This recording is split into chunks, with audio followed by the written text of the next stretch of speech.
सोचिए, आप एक फ्लाइट में बैठे हैं, सब कुछ सामान्य चल रहा है, आसमान बिल्कुल साफ है, लेकिन अचानक एक जोरदार धमाका होता है। यह था अलोहा एयरलाइंस फ्लाइट 243 का वह डरावना अनुभव। यात्रियों ने जो देखा वह उनके जीवन का सबसे खौफनाक पल था। विमान की छत गायब हो चुकी थी, ऊपर सिर्फ खुला आसमान था और चारों तरफ सिर्फ चीख पुकार मची हुई थी। 500 किलोमीटर प्रति घंटे की तेज हवाएं, -45 डिग्री सेल्सियस की खौफनाक ठंड और उस ऊंचाई पर ऑक्सीजन की भारी कमी ने हालात को और भी गंभीर बना दिया था। अगर कैप्टन ने विमान को जल्दी लैंडिंग नहीं कराई तो यात्री और क्रू ऑक्सीजन की कमी के कारण बेहोश हो जाएंगे। क्या कैप्टन इस नामुमकिन स्थिति से जूझते हुए विमान को सुरक्षित रूप से उतार पाएंगे, या यह उड़ान उनके और यात्रियों के लिए आखिरी सफर साबित होगी? जानिए इस हैरत अंगेज कहानी में। यह अलोहा एयरलाइंस फ्लाइट 243 की कहानी है। यह कहानी 28 अप्रैल 1988 की है, जब हवाई के हिलो अंतर्राष्ट्रीय हवाई अड्डे पर दोपहर का समय था। अलोहा एयरलाइंस की फ्लाइट 243 उस दिन की 7वीं उड़ान के लिए तैयार थी। इस विमान का नाम था क्वीन लिलिओ कालानी, जो हवाई की आखिरी रानी के सम्मान में रखा गया था। यह कोई साधारण विमान नहीं था, यह बोइंग 737 मॉडल था, जिसे छोटी और मध्यम दूरी की उड़ानों के लिए दुनिया का सबसे भरोसेमंद विमान माना जाता था। यह विमान 19 सालों से सेवा में था और अब तक 35,419 घंटे की उड़ान पूरी कर चुका था। इसके अलावा इसने 79,990 टेक ऑफ और लैंडिंग कर ली थी, जिससे यह दुनिया का दूसरा सबसे सक्रिय विमान बन गया था। अलोहा एयरलाइंस के बेड़े में यह विमान बेहद खास था। उस दिन फ्लाइट 243 को होनोलुलु अंतर्राष्ट्रीय हवाई अड्डे तक जाना था, जो 400 किलोमीटर दूर था। यह केवल 35 मिनट की उड़ान थी। यह रूट इस विमान के लिए बहुत ही साधारण था, क्योंकि यह हजारों बार पहले भी इसे पूरा कर चुका था। विमान के पायलट 44 वर्षीय कैप्टन रॉबर्ट शॉन्स्टाइमर थे। उनके पास 12 साल का अनुभव था और उन्होंने कुल 8,500 घंटे की उड़ान भरी थी। इनमें से 6,700 घंटे 737 पर थे। वे शांत और कुशल पायलट के रूप में जाने जाते थे। उनके साथ को पायलट मिमी टॉम्किंस थी, जिन्होंने 8,000 घंटे की उड़ान पूरी की थी, जिनमें से 3,500 घंटे बोइंग 737 पर थे। मिमी भी बहुत अनुशासित और काबिल थी। फ्लाइट अटेंडेंट्स की टीम में जेन टोमिटा, मिशेल होंडा और senior flight attendant Clara Bell Lansing शामिल थी। 58 वर्षीय क्लारा ने 37 वर्षों तक अलोहा एयरलाइंस में काम किया था और वे यात्रियों के बीच बेहद लोकप्रिय थी। यात्रियों ने विमान में बैठना शुरू कर दिया। विमान में कुल 90 यात्री सवार थे। उनमें से एक महिला गेल यामामोटो ने विमान में चढ़ते समय बाहरी हिस्से में कुछ अजीब देखा। उन्होंने इसे कुछ देर तक देखा, लेकिन उस पर ज्यादा ध्यान नहीं दिया। लेकिन यही छोटी सी बात आगे चलकर इस हादसे का एक अहम कारण बन जाएगी।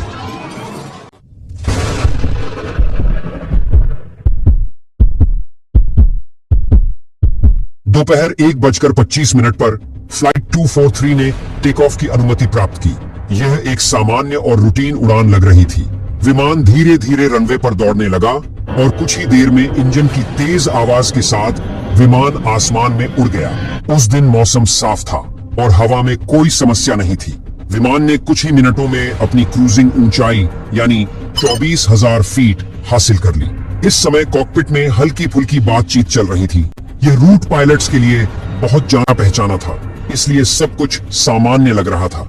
लेकिन किसी को भी अंदाजा नहीं था कि यह शांति थोड़े समय की ही है।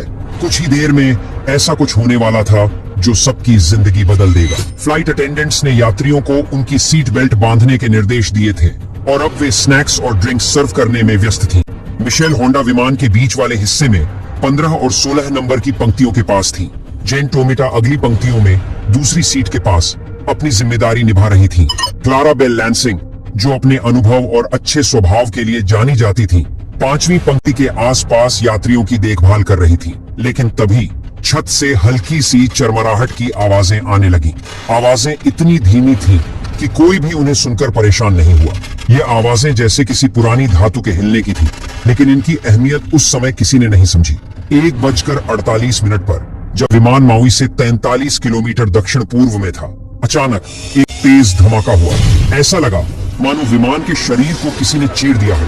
धमाका इतना तेज था कि पूरे विमान में एक लहर सी दौड़ी। यात्री अपनी सीट बेल्ट से मजबूती से बंधे थे, लेकिन धमाके के साथ विमान ने जोर से झटका खाया।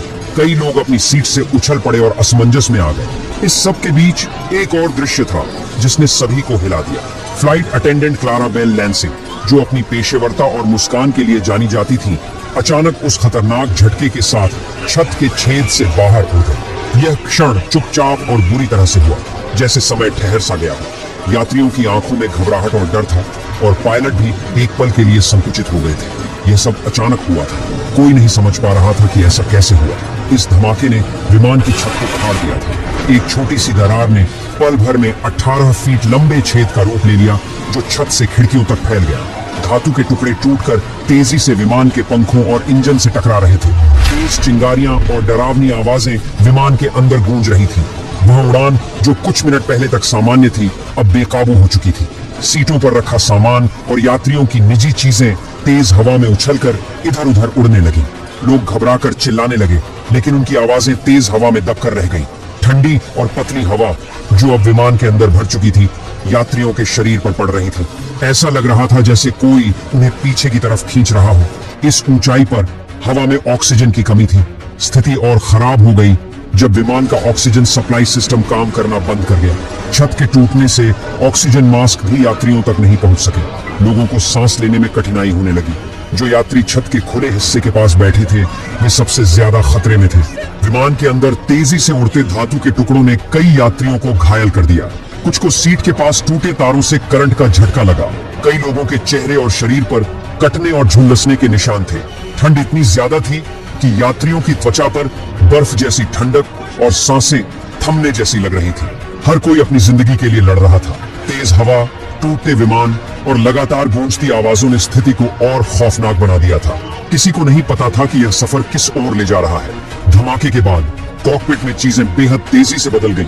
फर्स्ट ऑफिसर मिमी टॉम्किंस को इतना तेज झटका लगा कि वह अपनी सीट पर ठीक से टिक भी नहीं सकी। चोट लगने के बावजूद उन्होंने स्थिति को समझने की कोशिश की।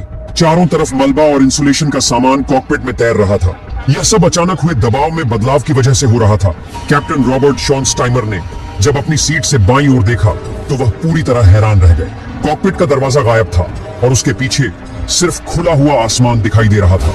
फर्स्ट क्लास केबिन की छत पूरी तरह टूट चुकी थी। यह एक ऐसा दृश्य था जिसे देखकर किसी का भी दिल दहल सकता था, लेकिन कैप्टन ने अपनी सूझबूझ और अनुभव का परिचय देते हुए स्थिति को संभालने का निर्णय लिया।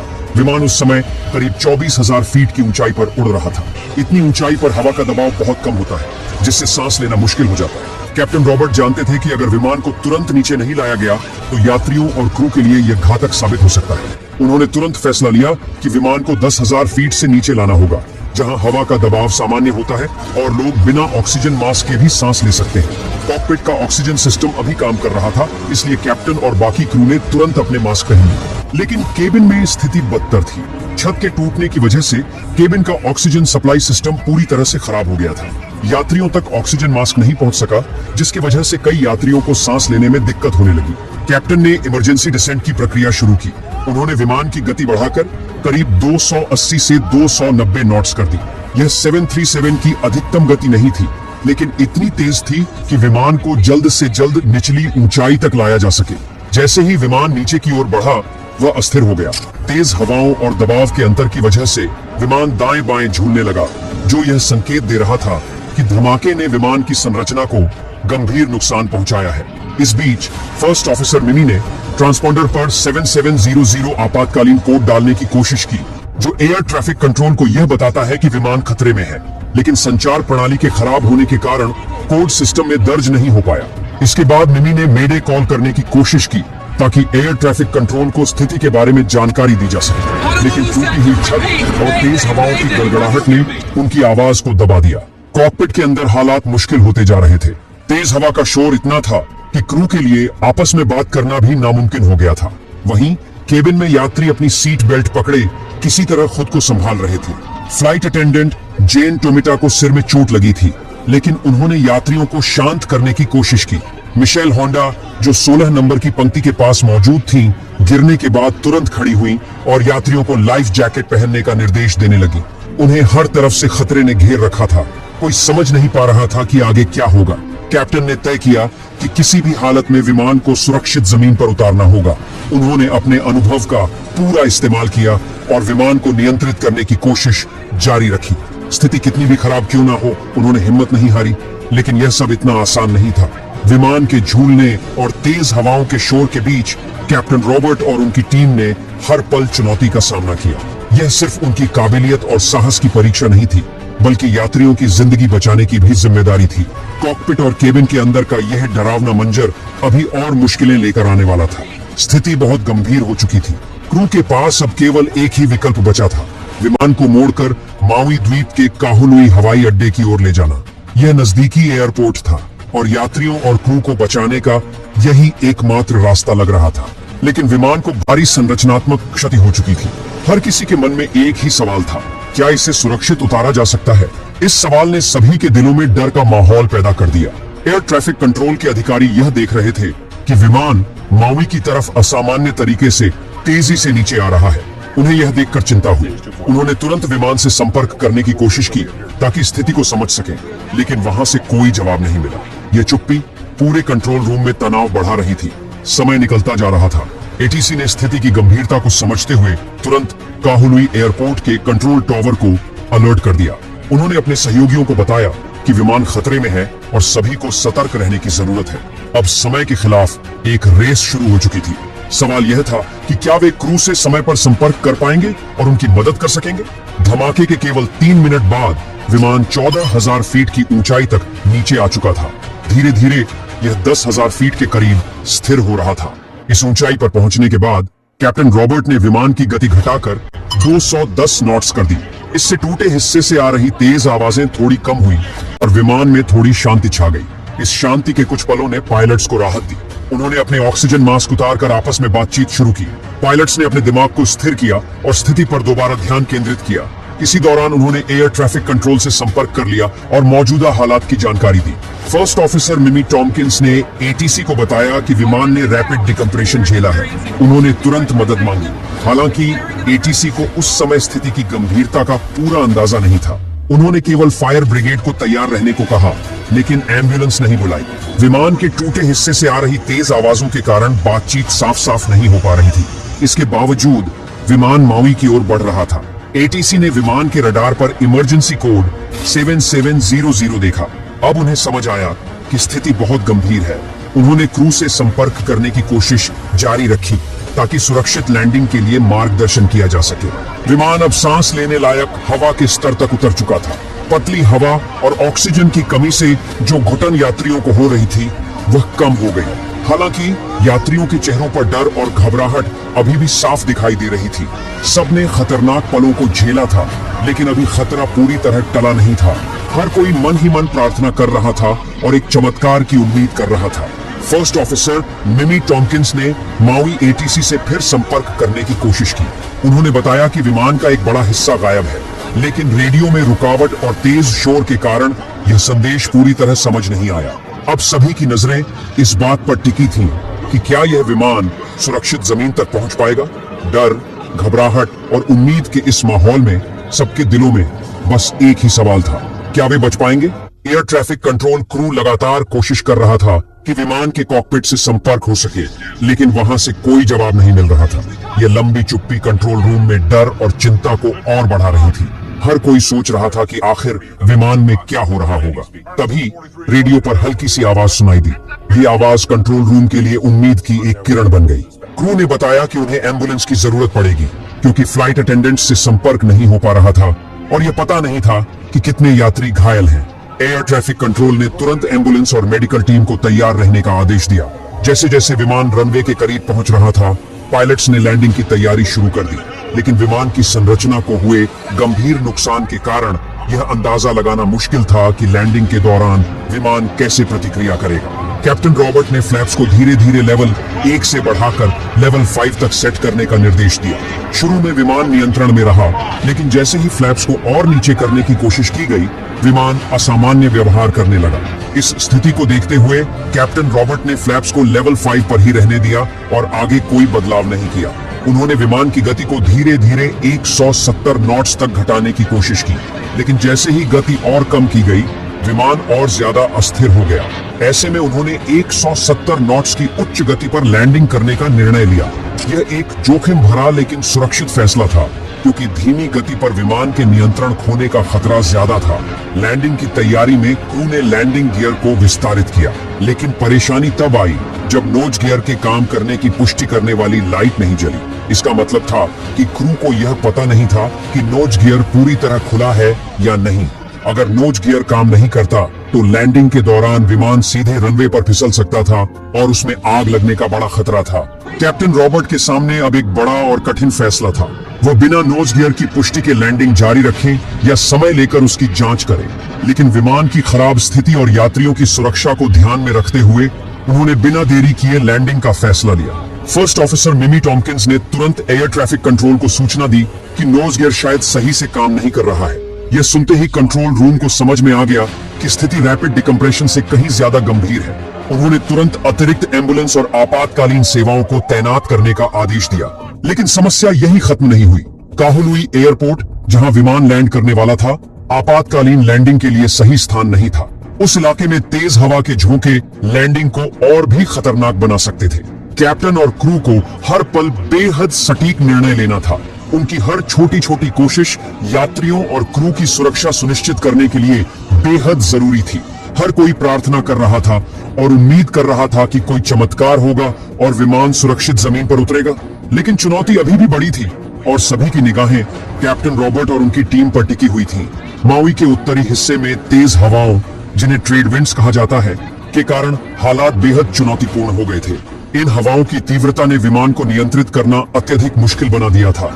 ऐसी स्थिति में पायलट्स के लिए हर सेकंड और हर मीटर का सही आकलन करना जरूरी हो गया था, ताकि विमान को सुरक्षित तरीके से लैंड कराया जा सके। कैप्टन रॉबर्ट ने तुरंत स्थिति को समझते हुए फर्स्ट ऑफिसर को फ्लैप्स को 15 डिग्री के एंगल पर सेट करने का निर्देश दिया। फ्लैप्स का यह समायोजन विमान को धीमा करने और नियंत्रण में रखने में मदद करता है। इस बीच कैप्टन ने लैंडिंग के लिए आवश्यक कैलकुलेशन शुरू कर दी। रनवे की लंबाई को ध्यान में रखते हुए तय किया गया कि सुरक्षित लैंडिंग के लिए विमान की गति लगभग 281 किलोमीटर प्रति घंटे होनी चाहिए। लेकिन जैसे जैसे विमान की गति घट रही थी, उसे नियंत्रित करना और भी कठिन हो रहा था। कैप्टन ने तुरंत निर्णय लिया कि सामान्य से तेज गति पर लैंडिंग करना ही एकमात्र विकल्प होगा। जैसे ही विमान लैंडिंग के करीब पहुंचा, वह असामान्य रूप से हिलने डुलने लगा, मानो हर प्रयास का विरोध कर रहा हो। क्रू और यात्रियों के लिए यह बेहद तनावपूर्ण क्षण था।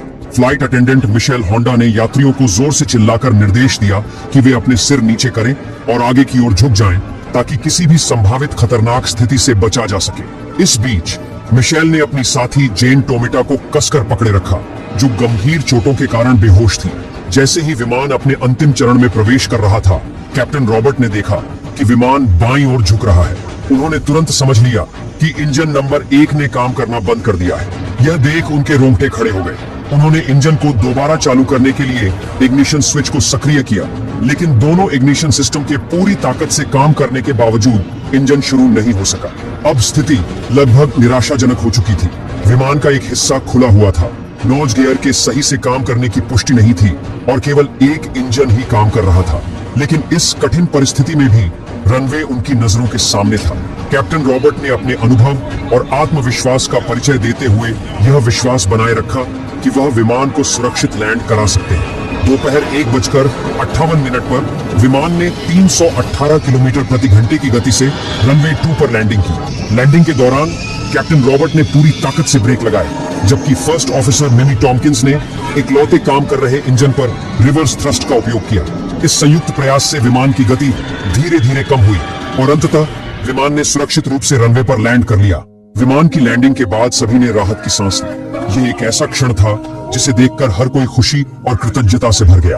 आपातकालीन स्लाइड्स को तुरंत सक्रिय किया गया और यात्रियों को जल्दी से विमान से बाहर निकाला गया। गंभीर रूप से घायल यात्रियों को स्ट्रेचर की मदद से अस्पताल पहुंचाया गया। चूंकि एयरपोर्ट पर पर्याप्त एम्बुलेंस नहीं थी, इसलिए स्थानीय ट्रकों और टूर वैन का इस्तेमाल घायल यात्रियों को अस्पताल ले जाने के लिए किया गया।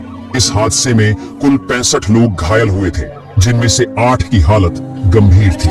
विमान के कैप्टन और क्रू ने आखिरी क्षण तक घायल यात्रियों की मदद की, यह सुनिश्चित किया कि सभी सुरक्षित बाहर निकल सके। क्लाराबेल लैंसिंग, जो विमान से बाहर खींच ली गई थी, के बारे में सोचते हुए यह सवाल स्वाभाविक रूप से उठता है कि उनका क्या हुआ। जब स्थिति नियंत्रण में आई तो फ्लाइट क्रू और बचाव दल ने उनकी गुमशुदगी पर चर्चा की। It's CB. She didn't make it. इसके बाद यूएस कोस्ट गार्ड ने कहूलवी के तट पर 3 दिनों तक व्यापक खोज अभियान चलाया। हालांकि इस दौरान क्लारा बेल लैंसिंग का कोई सुराग नहीं मिला, न ही विमान का कोई अन्य मलबा बरामद हुआ। यह घटना उनके परिवार और सहकर्मियों के लिए गहरा आघात साबित हुई। जांच के लिए US national transportation safety board ने तुरंत अपनी टीम को माउई भेजा। जब जांचकर्ताओं ने विमान का निरीक्षण किया तो पाया कि इसकी छत का एक बड़ा हिस्सा पूरी तरह फट चुका था। विमान के बाएं हिस्से पर वी आकार की दरारें थीं, जबकि दाईं ओर की धातु 90 डिग्री के एंगल पर मुड़ी हुई थी। यह स्पष्ट हुआ कि दरारें बाईं ओर से शुरू हुई और तेजी से बाहर की ओर फैली, मानो विमान को किसी कैन ओपनर से काटा गया हो। इसके अलावा विमान के इंजन में मलबा खिंच जाने के कारण उसके ब्लेड बुरी तरह क्षतिग्रस्त हो गए थे। प्रारंभिक जांच में पता चला कि विमान में कई जगह धातु की कमजोरी के कारण दरारें थीं, जो लंबे समय तक लापरवाही के कारण और बढ़ गई थीं। इसके अलावा कई जगहों पर मरम्मत के पैच लगे थे, जो यह संकेत देते थे कि यह विमान काफी समय से अपनी सेवा अवधि से अधिक उपयोग में था। एनटीएसबी की अंतिम रिपोर्ट में कहा गया कि इस हादसे के लिए अलोहा एयरलाइंस की प्रबंधन विफलता के लिए जिम्मेदार थी। पहला कारण यह था कि एयरलाइन ने मुनाफा बढ़ाने के लिए विमान का जरूरत से ज्यादा इस्तेमाल किया। 75,000 उड़ान चक्र की सीमा पार करने के बाद भी विमान को लगातार उपयोग में लाया गया। दूसरा बड़ा कारण यह था कि विमान की रखरखाव प्रक्रियाओं में गंभीर लापरवाही बरती गई। नियमित जांच के दौरान विमान की संरचनात्मक समस्याओं का पता लगाने और उन्हें सही करने में विफलता इस हादसे का एक अन्य बड़ा कारण बनी। इसके अलावा जांच में यह भी सामने आया कि बोइंग 737 सीरीज के शुरुआती मॉडल में पतली एल्यूमिनियम शीट का उपयोग किया गया था, जिसे एक चिपकाने वाले पदार्थ और 3 पंक्तियों के रिवेट्स से जोड़ा गया था। लेकिन नमी वाले वातावरण में यह चिपकाने वाला पदार्थ अपना असर खो बैठा, जिससे तनाव केवल रिवेट्स पर केंद्रित हो गया। यह स्थिति छोटे छोटे दरारों के रूप में उभरने लगी, जिन्हें समय पर पहचाना नहीं गया। बोइंग ने पहले ही इस संभावित समस्या के प्रति एयरलाइनों को आगाह कर दिया था और सलाह दी थी कि नियमित रखरखाव जांचें, विशेष रूप से टियर स्ट्रैप्स की, समय समय पर की जाएं। ये स्ट्रैप्स विमान की संरचना में दरारों को फैलने से रोकने के लिए डिजाइन किए गए थे, लेकिन अलोहा एयरलाइंस ने इस निर्देश का पालन ठीक से नहीं किया और रखरखाव में लापरवाही के कारण दरारें धीरे धीरे अनियंत्रित होकर फैलती गईं। यह चूक अंततः अलोहा फ्लाइट 243 के इस खतरनाक हादसे का मुख्य कारण बनी। यह घटना विमानन उद्योग के लिए एक बड़ी सबक थी।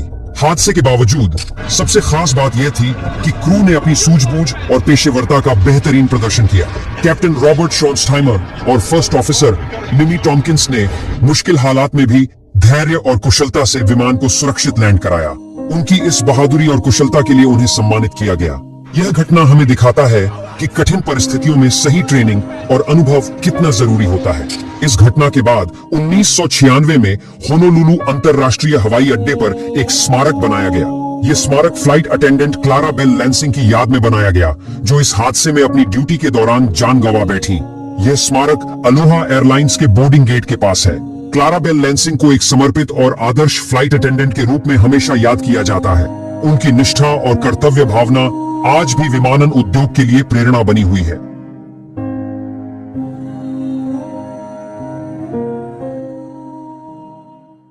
पिछले वीडियो पर आपके शानदार समर्थन के लिए धन्यवाद। उम्मीद है कि आपको यह वीडियो पसंद आया होगा।